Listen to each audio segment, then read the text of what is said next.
A very warm welcome to the international news. These are today's stories. Kenya's leader, William Ruto, will mark his 100th day in office Thursday, amidst reports in the Kenyan media that campaign promises have not been fulfilled. Coming to power, he promised to restructure the economy by slashing government debt and bringing down prices of essential commodities for ordinary Kenyans. However, his first act after assuming office was to slash food and fuel subsidies, introduced by his predecessor, Uhuru Kenyatta. In the banking sector, borrowers have complained of difficulties getting loans higher than 1,000 Kenyan shillings, despite the president's promise of boosting financial access for the country's poorest citizens.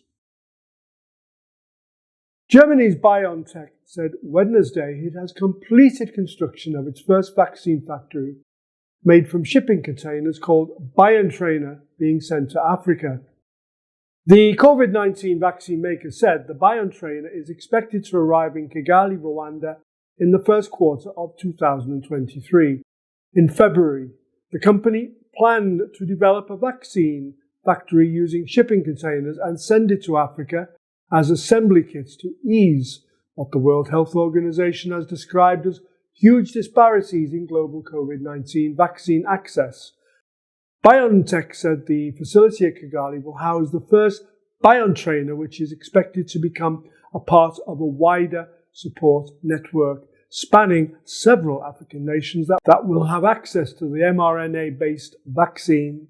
A parliamentary committee in the Gambia has recommended prosecution of the Indian manufacture of cough syrups suspected of causing the deaths of at least 70 children in the country, stating Maiden Pharmaceuticals be held accountable for exporting contaminated medicine. The WHO had issued an alert in October advising regulators to stop syrup sales. After investigations, the Gambian committee report said promethazine oral solution, Cofixmalin baby cough syrup, Macof baby cough syrup and Magarif N-cold syrup were contaminated with diethylene glycol and ethylene glycol.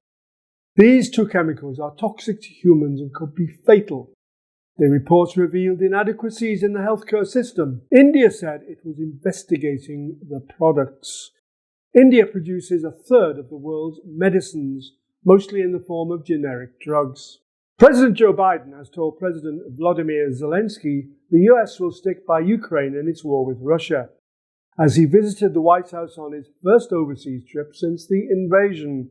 Mr. Biden confirmed a package of more than $2 billion in assistance and promised another $45 billion. The Ukrainian president addressed a joint session of Congress and was welcomed with a standing ovation. He told US lawmakers he predicted a turning point in the conflict early next year.